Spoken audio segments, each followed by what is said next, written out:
नमस्कार। कैसे हो सभी? बढ़िया। आज हमारा टॉपिक है त्रिभुज, क्लास 10।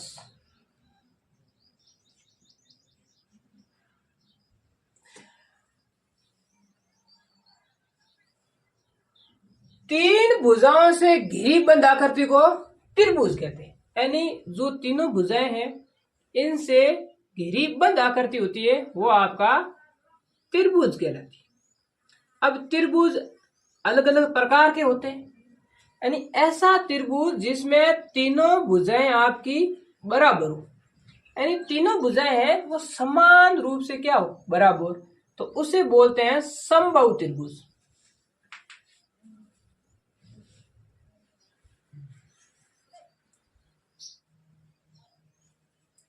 सम का अर्थ होता है समान, बहु का अर्थ होता है भुजा और त्रिभुज, यानी ऐसा त्रिभुज जिसमें तीनों भुजाएं आपकी क्या है, बराबर है, तो उसे समबाहु त्रिभुज कहते हैं।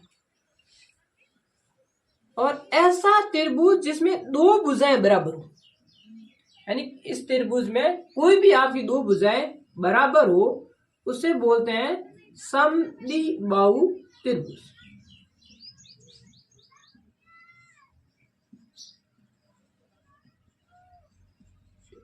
सम का अर्थ होता है समान, द्विव का अर्थ होता है दो, बहु का मतलब भुजाएं, यानी ऐसा त्रिभुज जिसमें दो भुजाएं आपकी क्या है, बराबर है, तो उसे बोलते हैं समद्विबाहु त्रिभुज।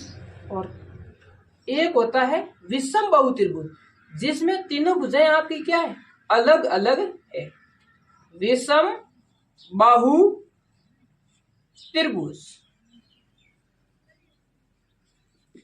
ऐसा त्रिभुज जिसमें तीनों की तीनों भुजाएं क्या है आपकी, अलग अलग, यानी इन तीनों भुजाओं का माप है वो अलग अलग है। जैसे ये 5 सेंटीमीटर है तो ये 6 सेंटीमीटर, ये 7 सेंटीमीटर, इसमें तीनों भुजाओं का माप क्या है आपका, अलग अलग है, इसलिए इसे कौन सा त्रिभुज बोलते हैं, विषम बाहु त्रिभुज।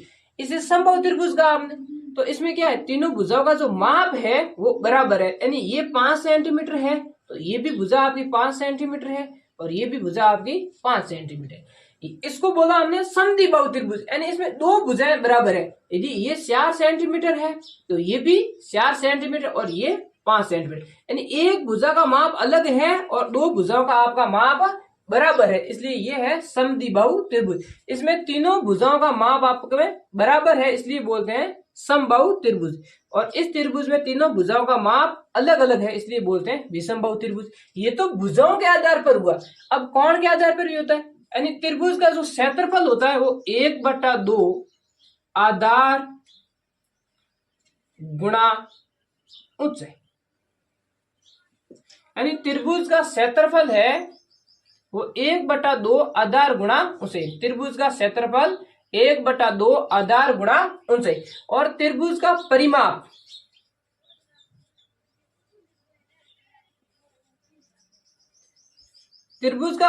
होता है तीनों भुजाओं का योग।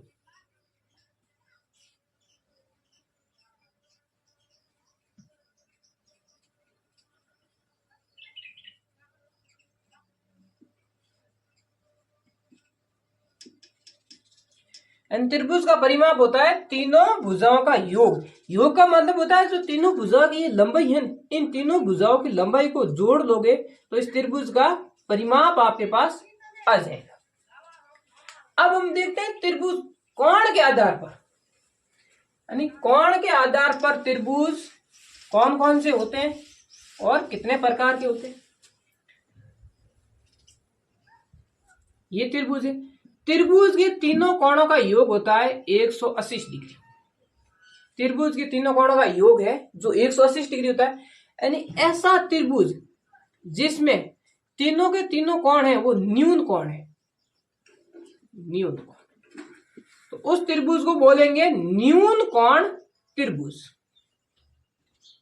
अब न्यून कोण क्या होता है, ऐसा कोण जो 90 डिग्री से कम हो। ये त्रिभुज का कोण है, ये भी कोण है और ये भी आपका कोण है। एंड त्रिभुज में 3 कोण होते हैं और तीनों कोणों का योग होता है वो आपका 180 डिग्री होता है। अब न्यून कोण यानी ऐसा कोण जो 90 डिग्री से क्या हो कम हो, यानी इस कोण का माप है वो 90 डिग्री से कम हो। जैसे ये 60 डिग्री है, ये 70 डिग्री है और ये 50 डिग्री हो गया। यानी इन तीनों का योग है जो 180 डिग्री है, पर इसका जो प्रत्येक कोण है वो 90 डिग्री से क्या है, कम है। इसलिए इसे कौन सा त्रिभुज कहते हैं, न्यून कोण त्रिभुज। यानी प्रत्येक कोण 90 डिग्री से क्या होना चाहिए, कम होना चाहिए आपका। दूसरा त्रिभुज आता है समकोण त्रिभुज।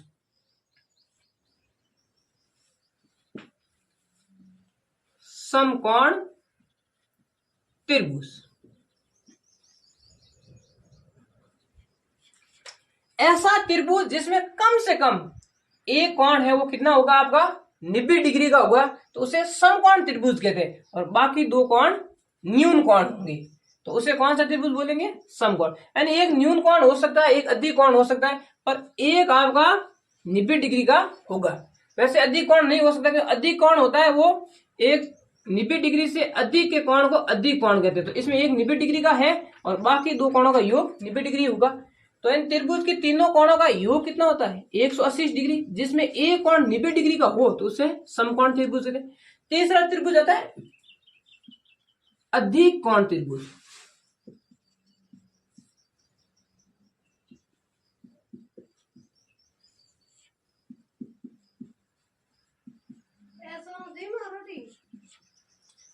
अधिक कोण त्रिभुज ऐसा त्रिभुज जिसमें एक कोण, यानी त्रिभुज का एक कोण है वो आपका अधिक कोण, यानी एक कोण है वो 90 डिग्री से क्या होना चाहिए, बड़ा। यानी ऐसा कोण जो 90 डिग्री से बड़ा हो उसे बोलते हैं अधिक कोण त्रिभुज। ऐसा त्रिभुज जिसमें एक कोण आपका 90 डिग्री से बड़ा हो उसे अधिक कोण त्रिभुज कहते हैं। और जो ऐसा त्रिभुज जिसमें एक कोण 90 डिग्री का हो उसे समकोण त्रिभुज कहते हैं। ऐसा त्रिभुज जिसमें सभी कोण 90 डिग्री से कम हो उसे न्यून कोण त्रिभुज कहते हैं। अब हमारा टॉपिक है क्लास में समरूप और समरूपता। जो 10वीं क्लास में आपका टॉपिक लगता है वो लगता है समरूप और समरूपता।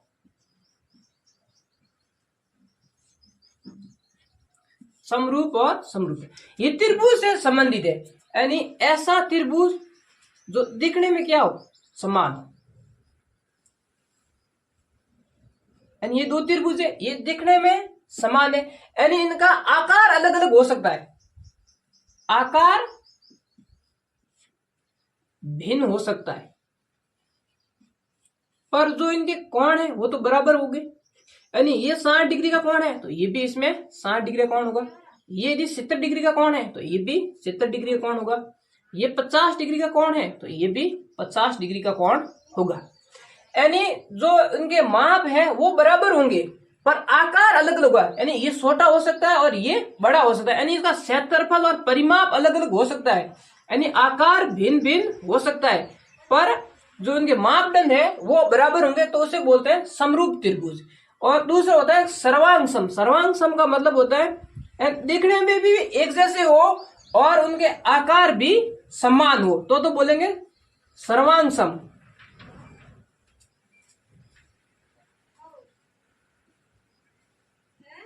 यानी सर्वांग सम त्रिभुज ऐसे त्रिभुज जो दिखने में भी समान हो और आकार में भी समान हो, यानी उनके मापदंड समान हो, तो बोलेंगे सर्वांग सम त्रिभुज। और दिखने में समान है पर इनका आकार अलग अलग है, यानी इन्हीं साइज अलग अलग है, तो उसे बोलते हैं समरूप त्रिभुज। वो भी 360 डिग्री है, इसके केंद्र का कोण भी कितना है, 360 डिग्री, लेकिन इसका आकार छोटा है और इसका आकार क्या है, बड़ा है। तो ऐसे वर्ग यानी ऐसी आकृतियां जो दिखने में क्या हो, समान हो, उनका आकार अलग अलग हो, वो कौन सी आकृतियां थी, समरूप। तो सभी वृत्त समरूप होते हैं क्योंकि ये दिखने में समान है, इनके कोण भी बराबर है, पर इनका आकार है वो क्या है, अलग अलग है, इसलिए ये क्या है, समरूप। यदि इनका आकार भी बराबर हो जाता तो ये कैसी हो जाती, सर्वांग सम हो जाती। सभी वर्ग होते हैं, यानी ये आपका वर्ग है और ये भी आपका वर्ग है। वर्ग का प्रत्येक कोण 90 डिग्री का होता है, तो इन दोनों वर्गों का कोण बराबर है। लेकिन इस भुजा की दो लंबाई है तो 2 सेंटीमीटर है, पर इस भुजा की लंबाई 4 सेंटीमीटर। यानी इन जो अपने वर्ग बनाया है इसमें जो भुजा है वो प्रत्येक भुजाएं 4 सेंटीमीटर की है, और ये जो आपका वर्ग है इसमें प्रत्येक भुजा 2 सेंटीमीटर है। और वर्ग का कोण हमेशा 90 डिग्री होता है, प्रत्येक कोण 90 डिग्री होता है। तो सभी वर्ग होते हैं तो इनका मापदंड समान है, यानी प्रत्येक कोण समान है, दिखने में समान है, पर इनका जो आकार है वो अलग अलग है, इसलिए ये कौन सी आकृतियां हैं? समरूप। सभी वर्ग समरूप होते हैं, यानी समरूप आकृतियां वे आकृतियां होती है जो दिखने में समान हो, लेकिन इनका आकार है वो क्या होता है? अलग अलग होता है। यानी आकार समान नहीं होता है।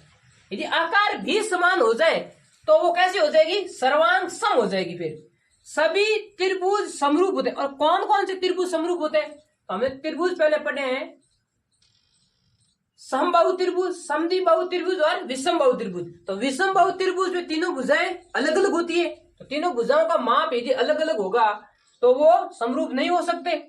समद्विबाहु त्रिभुज, समद्विबाहु त्रिभुज ये एक आकृति है आपकी ए, और ये आकृति है बी। अब समद्विबाहु त्रिभुज ये बोलता है कि ऐसा त्रिभुज में दो भुजाएं बराबर हो, तो ये भुजा और ये भुजा आपकी क्या है? बराबर। लेकिन आकृति दो में ये भुजा और ये भुजा दो बराबर है, यानी इस भुजा का माप अलग है, यानी ये 5 है, ये भी 5 है और ये 4 है, और इसमें ये 7 है और ये 5 है और ये 5 है। यानी इसमें जो बराबर भुजा है वो ये और ये है, इसमें ये और ये है। यानी ऐसी आकृति जिसमें संगत भुजाएं बराबर हो, यानी एक तरफ की, यानी इस भुजा और इस भुजा का जो अनुपात है वो समान होना चाहिए। लेकिन यहाँ पर 5 है और यहाँ पर 7 है, इनका अनुपात समान नहीं है, इसलिए समद्विबाहु त्रिभुज भी समरूप नहीं होते। पीछे बचा अब लास्ट आपका समरूप त्रिभुज। तो समरूप त्रिभुज में तीनों भुजाएं बराबर होती है और तीनों भुजाओं का कोण होता है, प्रत्येक कोण होता है यहाँ पर त्रिभुज में वो 60 डिग्री का होता है, तो कोण भी बराबर है। तो सभी समबाहु त्रिभुज, तो सभी समबाहु त्रिभुज होते हैं वो समरूप होते हैं। और अगला है कि भुजाओं की समान संख्या वाले दो बहुभुज समरूप होते हैं यदि उनकी संगत कोण क्या होना चाहिए? आपके बराबर। ये पहले पढ़ लिया कि जो यानी समरूप आकृतियां वे आकृतियां होगी जिनके जो कोण है संगत कोण वो तो बराबर होंगे, तथा संगत भुजाओं का अनुपात है वो क्या होगा? समानुपाती। समानुपाती का मतलब है समान अनुपात, यानी समान अनुपात होना जरूरी है। अब प्रश्न नंबर 2 है समरूप आकृतियां, यानी आपको क्वेश्चन दिया हुआ है कि समरूप आकृतियों का चित्र बनाना।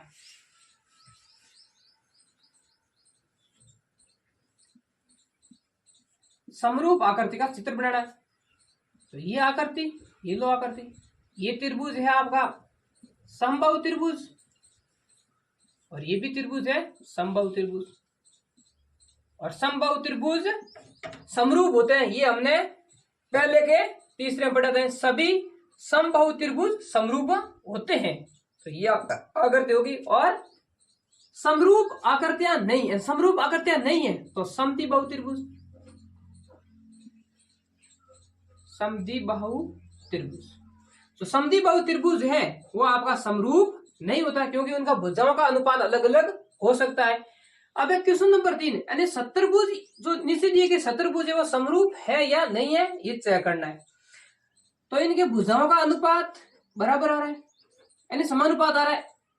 इन भुजा का अनुपात 1.5 है और इसका यानी संगत भुजा एक ही तरफ 3 है, तो 1.5/3, और ये नीचे वाली भुजा है तो 1.5/3। यदि इनका अनुपात निकालोगे तो 1/2, 1/2, यानी इनका अनुपात तो सभी भुजाओं को देखोगे तो अनुपात तो बराबर आ रहा है, समानुपात आ रहा है, लेकिन इनके प्रत्येक कोण 90 डिग्री का है और इसमें प्रत्येक कोण 90 डिग्री का नहीं है। तो समरूप आकृति में ये लिखा हुआ है कि भुजाओं की समान संख्या वाले दो बहुभुज समरूप होते हैं यदि उनकी संगत कोण क्या होना चाहिए? बराबर होने चाहिए। और यहाँ पर जो संगत कोण है ये बराबर नहीं है, इसलिए ये त्रिभुज है वो समरूप नहीं है। अगली प्रश्नावली है क्लास 10 में 6.2। 6.2 पढ़ने से पहले दो प्रमेय आती है, एक है प्रमेय 6.1 1 और दूसरी है परमेय 6.2, जिसे बोलते हैं थेल्स परमेय।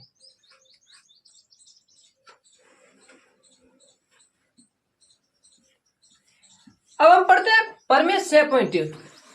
इसमें थेल्स ने बताया कि जो आपका त्रिभुज होता है, इस त्रिभुज के एक भुजा के समांतर यदि दूसरी भुजा खींची जाए, यानी ये त्रिभुज है, इस त्रिभुज के समांतर ये कोई डी ई भुजा है, खींची जाए तो ये जो दो भुजाएं हैं बाकी, इनका अनुपात होगा वो समानुपाती होगा, यानी इन भुजा का अनुपात और इस भुजा का अनुपात बराबर होगा। जैसे ए डी और डी बी, एंड इस भुजा का ये अनुपात, इस भुजा का अनुपात ए ई और ई सी के बराबर होगा। ये थेल्स परमेय यानी परमेय 6.1 कहती है। यानी इस तरफ, यानी ये रेखा थी, इस रेखा को ये दूसरी हमने समांतर रेखा यहां पर खींची है, इस रेखा का हमने जो अनुपात उठाया है वो ऊपर वाला भाग यानी ए डी बटे में डी बी उठाया है। तो इस रेखा के जो आपका अनुपात है ऊपर वाला ए ई बटे ई सी, ये आपस में बराबर होगा। यदि मैं इस भुजा का अनुपात ए बी बटा ए डी लूं तो इस भुजा का अनुपात भी ए सी बटा ए ई बराबर होगा। यदि मैं इस भुजा का अनुपात है ए डी बटा ए बी लूं तो इस भुजा का भी ए ई बटा ए सी बराबर होगा। यानी इस भुजा का आप जो भी अनुपात ले रहे हो इसके बराबर इस भुजा का अनुपात होगा आपका। ये बोलते हैं थेल्स परमेय 6.1।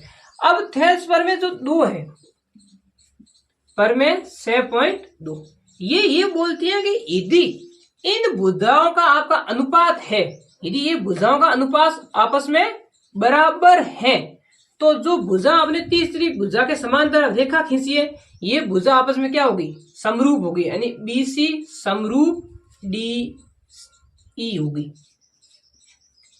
यदि इन भुजाओं का, इन दो भुजाओं का जो अनुपात है ये बराबर है, जो आपने रेखा खींची है ये तीसरी भुजा के क्या होगी, समरूप होगी। ये बोलती है परमेय 6.2। और 6.1 ये बोलती है कि कोई भुजा के समरूप आपने तीसरी भुजा खींची है तो इनका जो अनुपात है वो बराबर होगा। अब देखते हैं प्रश्नावली 6.2 के क्वेश्चन। जो आपका प्रश्न है, आकृति 1 और 2 में डी ई समांतर बी सी है, आकृति 1 में ई सी और आकृति 2 में ए डी ज्ञात नहीं। ये आकृति 1 नंबर है, इसमें आपको ई सी क्या करना है, ज्ञात करना, और दिया क्या है आपको, डी ई समांतर बी सी है, ज्ञात करना है ई सी को ज्ञात करना है।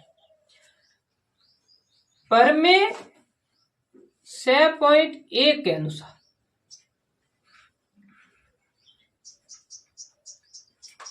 जो परमेय 6.1 है इसके अनुसार आपने ये पढ़ा था कि जो दो रेखाएं यानी त्रिभुज में एक भुजा के समांतर कोई दूसरी भुजा खींच जाइए, ये रेखा खींची जाए तो इनका जो अनुपात है वो आपस में क्या होगा, बराबर होगा। तो अब इनका अनुपात देखते हैं, आप किसी भी में ले सकते हो, यानी मैंने ए डी बटा डी बी, ये बराबर होगा ए ई बटे सी। शायद अनुपात आप ये लो, यदि अनुपात आप पूरा ले रहे हो यानी ए बी बटा डी बी ले रहे हो तो इधर भी यही, यानी ए सी बटा ई सी। शायद आप अनुपात ए बी बटा ए डी बराबर ए सी बटा ए, किसी में भी ले लो आप अनुपात, ये अनुपात हमेशा आपका क्या होगा, बराबर। और आपको ज्ञात करना है ईसी, इस अनुपात में ईसी नहीं आ रहा तो ये अनुपात नहीं लोगे आप, इसमें ईसी है तो या तो ये लगाओगे या फिर ये, इसमें भी ईसी है।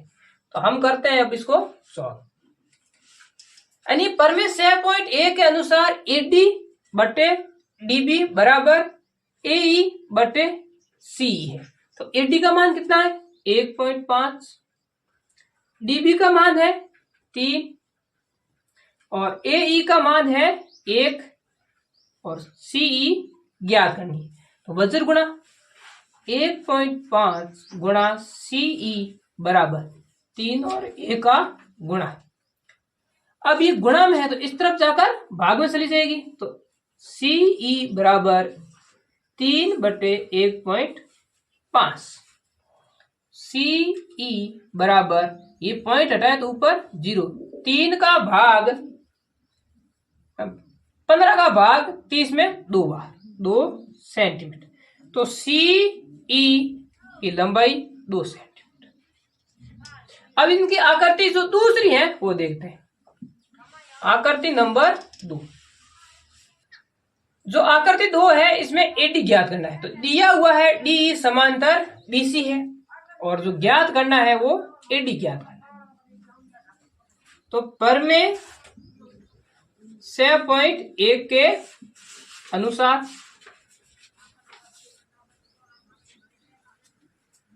एडी बटा डीबी ये बराबर होगा एई बटे ईसी।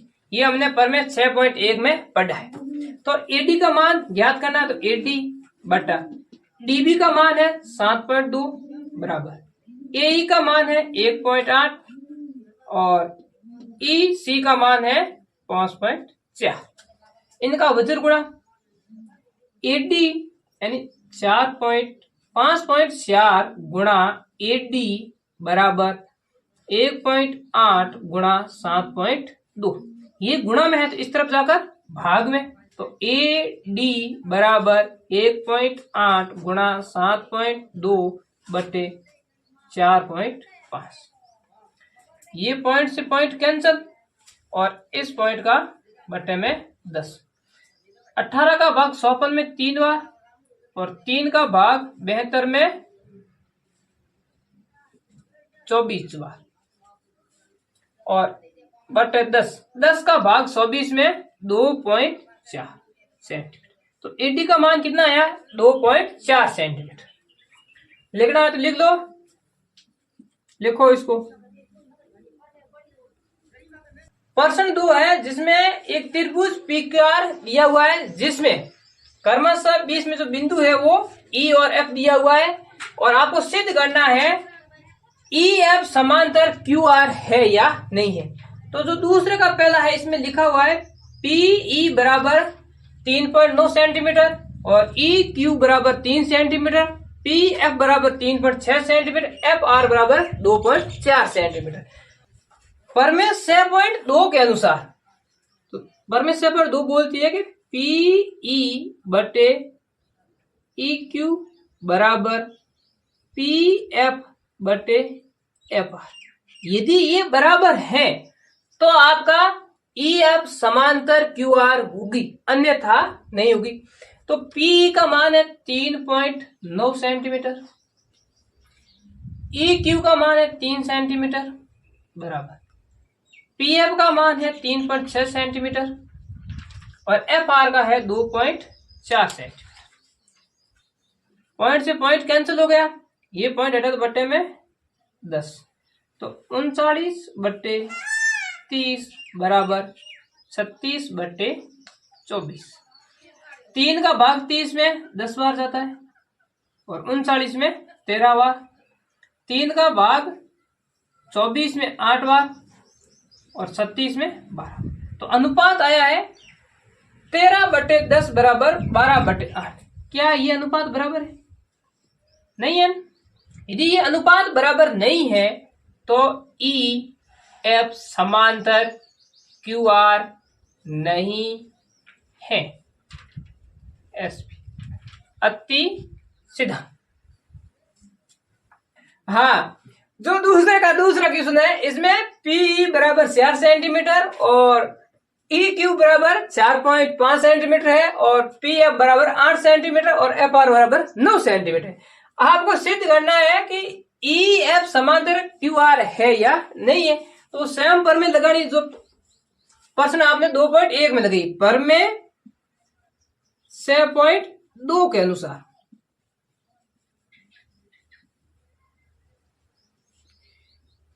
पी बटे ई क्यू बराबर पी एफ बटे एफ आर। यदि ये बराबर है तो ई एफ समांतर क्यू आर होगी, अन्यथा नहीं होगी। तो पी का मान है 4, ई क्यू का मान 4.5 सेंटीमीटर और पी एफ का मान 8 और एफ आर का 9 सेंटीमीटर। ये पॉइंट यहां से हटाया तो ऊपर 0 और 5 का भाग 40 में 8 बार और 5 का भाग 45 में 9 बार। तो 8/9 बराबर 8/9, यानी दोनों मान आपस में बराबर है। इसलिए ई एफ समांतर क्यू आर है अति सिद्धम। तो ये आपको सिद्ध करना था, ये सिद्ध हो गया क्योंकि ये मान दोनों आपस में क्या आ गए, बराबर। यदि मान बराबर होंगे तो आपके ये जो ई एफ समांतर क्यू आर है वो होगी, अन्यथा नहीं होगी। जो दूसरे का तीसरा क्वेश्चन है, पी क्यू बराबर 1.28 सेंटीमीटर, पी आर बराबर 2.56 सेंटीमीटर और पीई बराबर 0.18 सेंटीमीटर और पी एफ बराबर 0.36 सेंटीमीटर। यानी ये त्रिभुज है आपका पी क्यू आर, जिसमें यहां पर समांतर रेखा खींची हुई है ई एफ। ठीक, पर में 6.2 के अनुसार यदि पी क्यू बटे पीई बराबर पी आर बटे पी एफ, यानी ये पूरा अनुपात और इस तरफ का पूरा अनुपात यदि बराबर है तो ई एफ समांतर क्यू आर है, अन्यथा नहीं। अब पी क्यू का मान है वो 1.28 सेंटीमीटर, पीई का मान है 0.18 सेंटीमीटर, पी आर का मान है 2.56 सेंटीमीटर, पी एफ का मान है 0.36 सेंटीमीटर। पॉइंट से पॉइंट कैंसल सभी, तो 128/18 बराबर 256/37। ठीक है, इसमें 2 का भाग जाता है 18 बार और इसमें 2 का भाग जाता है 128 बार। तो 128/18 बराबर 128/18, दोनों आपस में क्या है, बराबर। इसलिए ई एफ समांतर क्यू आर है अति सिद्धम। हाँ, इसको लिख लो। अब है फिर अगला क्वेश्चन पढ़ते हैं। हाँ, जो प्रश्न 3 है उसमें आकृति दी हुई है, यदि एल एम समांतर सी बी है और एल एन समांतर सी डी है तो सिद्ध करना है ए एम बटे ए बी बराबर ए एन बटे ए डी। तो प्रमेय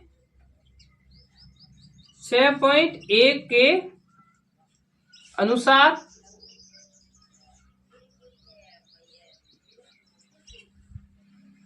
एल एम समांतर सी बी है, इसलिए क्या होगा, इस तरफ का भुजा, यानी ये आपकी जो भुजा है वो है एल एम है और ये भुजा है सी बी, यानी ये दोनों भुजाएं समांतर हैं। तो इन भुजाओं से जो बीच का अनुपात है वो भी क्या होगा, समान होगा आपका। यानी ए एम बटे ए बी बराबर ए एल बटे ए सी, समीकरण नंबर 2। अब दूसरा देखते हैं इसमें। अब एल एन समांतर सी डी है, इसलिए ए एन बटे ए डी बराबर ए एल बटे ए सी, समीकरण नंबर 2। अब समीकरण और 1-2 की क्या करनी है, तुलना। समीकरण 1 व 2 की तुलना करने पर, तुलना करोगे देखो ए एल बटा ए सी और इसमें भी ए एल बटा ए सी दोनों आया है। यदि ए एल बटा ए सी बराबर यहाँ पर ए एम बटा ए बी है और ए एल बटा ए सी बराबर यहाँ पर ए एन बटा ए डी है, तो ये भी आपस में जो है वो बराबर होंगे। यानी ए एम बटे ए बी बराबर ए एन बटे ए डी होगा। यही आपको सिद्ध करना था।